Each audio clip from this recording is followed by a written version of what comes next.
Ladies and gentleman, America ಅಧ್ಯಕ್ಷ Donald Trump ಪದೇ ಪದೇ ಭಾರತದ ಬಗ್ಗೆ ಹೇಳಿಕೆಗಳನ್ನ ನೀಡುತ್ತಲೇ ಬಂದಿದ್ದಾರೆ. ಈ ಹಿಂದೆಯೇ ಪಾಕ್ ಮತ್ತು ಭಾರತದ ನಡುವಿನ ಯುದ್ಧ ನಿಲ್ಲೋದಕ್ಕೆ ನಾನೇ ಕಾರಣ ಅಂತ ಹೇಳಿದ್ದವರು ಇದೀಗ ಮತ್ತೆ ಪುನರ್ ಉಚ್ಚರಿಸಿದ್ದಾರೆ.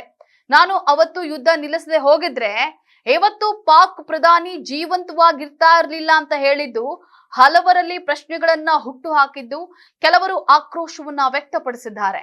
ಎಸ್ ವೀಕ್ಷಕರೇ, ನೆಲ ಜಲ ಭಾಷೆಗಾಗಿ ಪ್ರಾಮಾಣಿಕ ಪತ್ರಿಕೋದ್ಯಮ. ನೀವು ನೋಡ್ತಾ ಇದ್ದೀರಾ ಫೋಕಸ್ ಟಿವಿ. ನಾನು ಪವಿತ್ರ.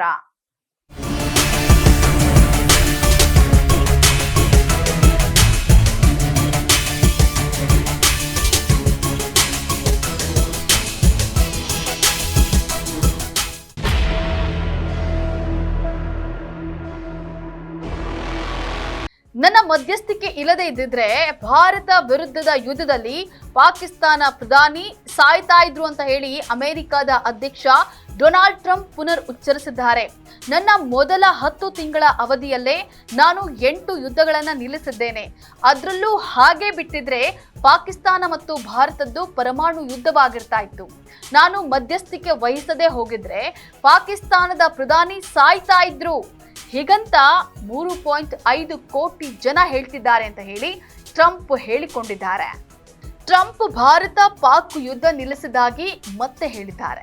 ಈ ಹಿಂದೆಯೂ ಇದೇ ರೀತಿಯ ಹೇಳಿಕೆಗಳನ್ನ ನೀಡಿದಂತಹ ಟ್ರಂಪ್ ಉಭಯ ದೇಶಗಳ ನಡುವಿನ ಸಂಘರ್ಷ ಕೊನೆಯಾಗಲು ರಾತ್ರಿ ಸುದೀರ್ಘವಾಗಿ ಮಾತುಕತೆಯನ್ನ ನಡೆಸಿದ್ವು ಅಂತ ಹೇಳಿ ತಿಳಿಸಿದ್ರು.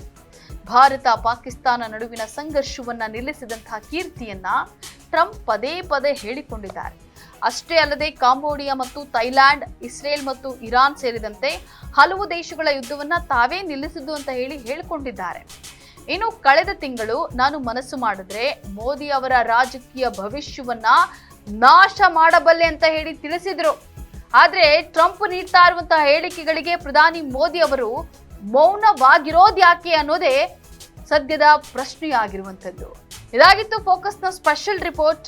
ನೆಲ ಜಲ ಭಾಷೆಗಾಗಿ ನೋಡ್ತಾ ಇರಿ ಫೋಕಸ್ ಟಿವಿ.